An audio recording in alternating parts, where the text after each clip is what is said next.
যারা বিদেশ বিদেশ বলো, এই যে দেখো এই ভিডিওটা দেখো, এই আপুটা কি বলে। هل ايش في مشكلة؟ ليش ما يجي؟ ها؟ ليش ما ابو شغل؟ وينه؟ ها؟ ليش؟ ما يبغى شغل خلاص؟ طيب توك الحين تيجي واحد يوم ايش مشكلة؟ ها؟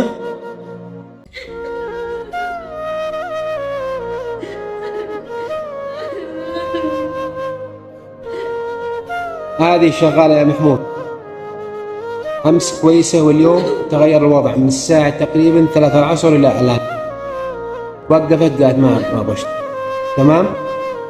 এই বিদেশে স্বপ্ন দেখাটা খুব সহজ, কিন্তু এই বিদেশে বেঁচে থাকাটা অনেক কঠিন।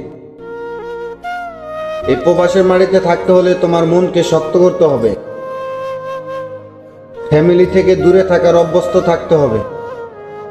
কারণ এই প্রবাসে পাবা না তোমার ফ্যামিলি, এই প্রবাসে এসে তুমি আজনবী হয়ে যাবে। এই প্রবাসে থাকতে হলে নিজেকে অনেক ধৈর্যশীল হইতে হবে, নিজের মনকে শক্ত করে থাকতে হবে এই প্রবাসে, তাহলেই তুমি কিছু করতে পারবে। আর যদি এই প্রবাসের মাটিতে এসে ফ্যামিলিকে না পায়, যে আপুর মতো করো, এই আপুটা এসে না পাইতেছে ফ্যামিলি, না পাইতেছে কাউ, সেই কারণে আপুটার এই অবস্থা। কারণ সে প্রবাসের অনুভূতিটা বুঝতে পারে না, যে প্রবাস কতটা কঠিন।